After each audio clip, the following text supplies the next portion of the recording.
Hello everyone, মই ধন sir আপোনালোক সকলোকে দ্য ক্লাছ টিচাৰ্ছলৈকে স্বাগতম জনাইছো।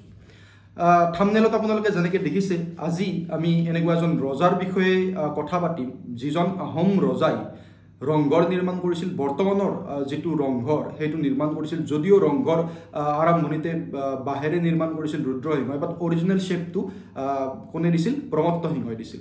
লগতে তেখেতে শুক্ৰেশ্বৰ টেম্পল আৰু ৰুদ্ৰেশ্বৰ টেম্পল যেটো নৰ্থ গুৱাহাটীত আছে 1749ত তেখেতে বনাইছিল। আজি আমি এটা এনেকুৱা ইন্টাৰেষ্টিং লোকপ্ৰবাদৰ কথা পাতিম যাৰ জৰিয়তে আমি গম পাম যে প্ৰমত্ত সিংহৰ মৃত্যু কেনেকৈ হৈছিল। এতিয়া চাওক, এই যেটো ষ্টৰী আছে এই ষ্টৰীটো বহুতেই বেছি ইন্টাৰেষ্টিং হয় এজ বিকজ লোকমান্যতা আছে যে লোকপ্ৰবাদ এটা চলি আছে অসমত, বা অসমত চলে এটা লোকপ্ৰবাদ যে প্ৰমত্ত সিংহক ভূতে ধৰিছিল। কেনেকুৱাকে আজি সেই ষ্টৰীটোৰ বিষয়ে জানো হওক। তো আপোনালোকে মোক অলপ সময় দিয়ক, আজি আপোনালোকে এই ষ্টৰীটো শুনক আৰু আপোনালোকে জানক যে কেনেকুৱাকে লোকবিশ্বাস আছে যে প্ৰমত্ত সিংহক ভূতে মাৰিছিল। প্ৰমত্ত সিংহৰ সময়ত এজনী ৱেভাৰ আছিল, শিপিনী আছিল, নাম আছিল মালিনী। ৰংপুৰ সেই সময়ত ৰাজধানী আছিল আৰু ৰংপুৰৰ কাষতে মালিনী আছিল। ইয়াত এতিয়া দুটা ষ্টৰী আহি যায়, বেলেগ বেলেগ মানুহে বেলেগ বেলেগ ষ্টৰী বিলিভ কৰে, বা কিছুমান মানুহে বেলেগ এটা ষ্টৰী বিলিভ কৰে, কিছুমান মানুহে বেলেগ এটা ষ্টৰী বিলিভ কৰে। আমি প্ৰথম ষ্টৰীটো যাওঁ। প্ৰথম ষ্টৰীটোৰ মতে প্ৰমত্ত সিংহই যেতিয়া দেখিলে যে মালিনী যি এজন ভাল শিপিনী আৰু মালিনীয়ে ইমান ধুনীয়াকৈ নিজৰ শালত ইমান ধুনীয়াকৈ ফুল তোলে, তাক দেখি প্ৰমত্ত সিংহ এট্ৰেক্টেড হৈ গ'ল। কাৰ ফালে? মালিনীৰ ফালে। এট্ৰেক্টেড ইন দ্য চেন্স কি ভাল যিহেতু কাম কৰে সেইটো চাই কেনে মালিনীৰ ফালে এট্ৰেক্টেড হ'ল আৰু মালিনীক ক'লে যে তুমি এতিয়াৰ পৰা ৰাজমহলত থাকা আৰু ৰজাৰ কাৰণে বা ৰাজমহলৰ ফালৰ পৰা তুমি কি কৰা? পাতৰ কাপোৰ বোৱা। ঠিক আছে। তো তাৰপিছত কি হ'ল যে মালিনীয়ে ৰাজমহলত আহিল আৰু মালিনী ৰাজমহলত থাকিবলৈ ল'লে। সেই সময়ত এজন মন্ত্ৰীৰ পুতেক আছিল, যিজন মন্ত্ৰীক প্ৰমত্ত সিংহই বহুত বেছি মানিছিল। আৰু সেই মন্ত্ৰীৰ পুতেকজনে এদিন মালিনীৰ কাম দেখি মালিনীৰ ওচৰলৈ আহি ক'লে যে আপুনি মোৰ কাৰণে কিবা এখন বব নেকি, মানে বুই দিব লাগে কিবা এখন। কাৰ কাৰণে? মন্ত্ৰীৰ পুতেকজনৰ কাৰণে। তাৰপিছত তেখেত মন্ত্ৰীৰ পুতেকজন গ'ল প্ৰমত্ত সিংহৰ ওচৰলৈ আৰু প্ৰমত্ত সিংহক ৰিকুৱেষ্ট কৰিলে যে তেওঁৰ কাৰণেও মালিনীক কিবা এখন বুব দিব লাগে।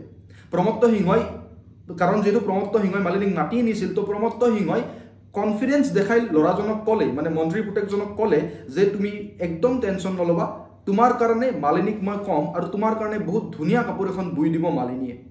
কথামতে কাম হ'ল, মালিনীক মাতি অনা গ'ল আৰু মালিনীক প্ৰমত্ত সিংহই ক'লে যে তুমি আমাৰ মন্ত্ৰীৰ পুতেকজনক দেখুৱাই ক'লে যে এওঁৰ কাৰণে এখন কাপোৰ বোৱা, ভাল ধুনীয়া পাটৰ কাপোৰ এখন বোৱা।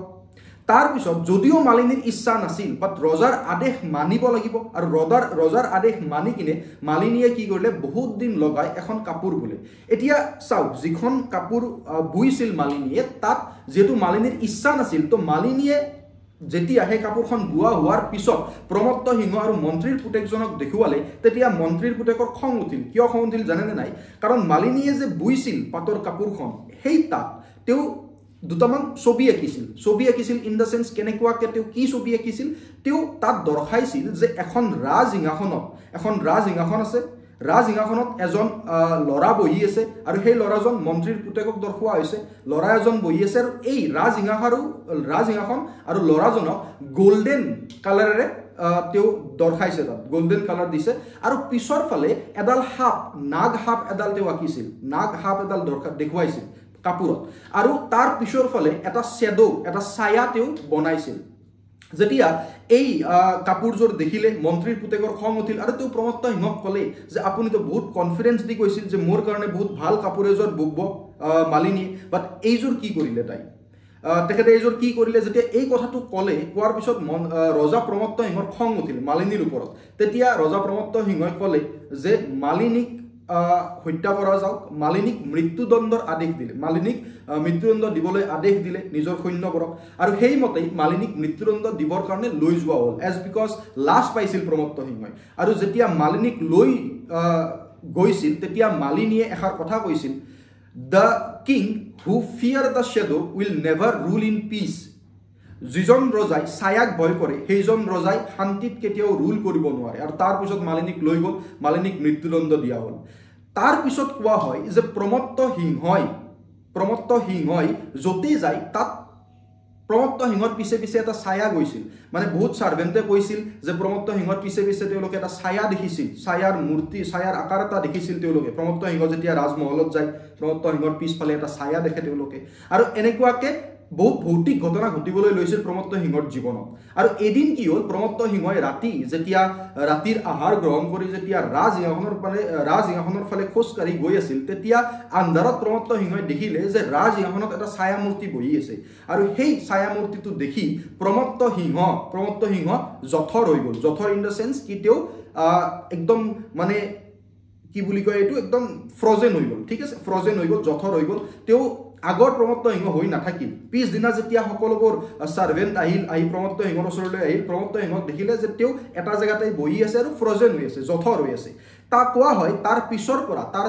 2 বছৰলৈকে প্ৰমত্ত সিংহই আগৰ প্ৰমত্ত সিংহ হৈ নাথাকিল তেওঁ কাকো নামাতে তেওঁ নিজৰ মাজতেই থাকে আৰু after 2 years in the year 1751 চনত প্ৰমত্ত সিংহৰ মৃত্যু হৈছিল এইটো এটা কাহিনী আছিল আৰু সৰু এটা কাহিনী আপোনালোকে জানি লওক এটা লোকপ্ৰবাদ আছে যে প্ৰমত্ত সিংহই যেতিয়া মালিনীৰ কাম দেখিলে মালিনীক ভাল পাই পেলালে প্ৰমত্ত সিংহই আৰু যেতিয়া মালিনীক ভাল পালে মালিনীক অম্বিকা দেৱী প্ৰথমতে মালিনীৰ কাম দেখি প্ৰমত্ত সিংহৰ ঘৈণীয়েক মানে ৰাণী অম্বিকা দেৱীয়ে লৈ আহিছিল মালিনীক ৰাজসভালৈ আৰু তাৰ পিছত প্ৰমত্ত সিংহ মালিনীৰ প্ৰেমত পৰিছিল মালিনীক বিয়া পাতিব চেষ্টা কৰিছিল বা বিচাৰিছিল প্ৰমত্ত সিংহই কিন্তু মালিনীয়ে মানা নাছিল যাৰ কাৰণে প্ৰমত্ত সিংহই কি কৰিছিল মালিনীক মৃত্যুদণ্ড দিছিল যি কি নহওক তাৰ পিছত মালিনীৰ মানে যেটো আত্মা আছিল মালিনীৰ আত্মাই কোৱা হয় যে প্ৰমত্ত সিংহক ভয় খুৱাইছিল বা প্ৰমত্ত সিংহৰ ওচৰ চাপিছিল মালিনীৰ আত্মা আৰু কোৱা যায় যে প্ৰমত্ত সিংহ যিখন বিছনাত